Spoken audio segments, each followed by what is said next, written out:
¿Qué tal, cracks? ¿Cómo están? Después de 1 año y 4 meses, déjenme decirles, sean bienvenidos al canal de AstroLed. Pues sí, amigos, ha pasado 1 año y 4 meses desde que publiqué el último video.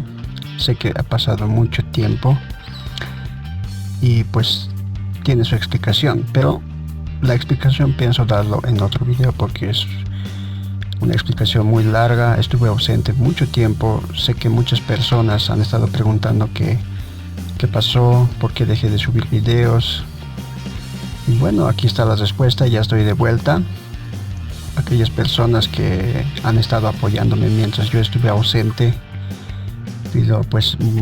doy muchas gracias. Se han ido suscribiendo, comentando algunos videos, dándole like. Yo estuve ahí también pudiendo responder los comentarios que me hacían. Y bueno, solamente me queda decirles que agradecer a aquellas personas que han estado ahí. Y sin más que decir, antes de eso, solamente estoy pensando hacer un video donde voy a explicar todo qué pasó en realidad, porque me ausenté tanto tiempo.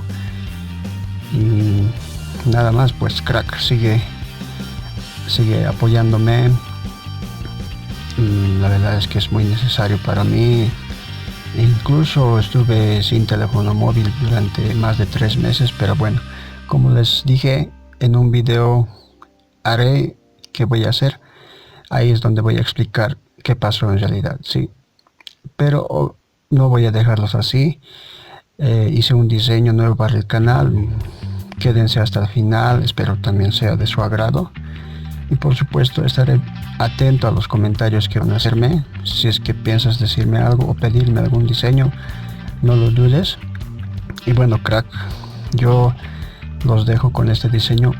Espero que sea de su agrado. No olviden por favor suscribirse y compartir este video. Y a ver qué te parece mi regreso. Bueno, conmigo será hasta el próximo video. Chao, cracks, cuídense.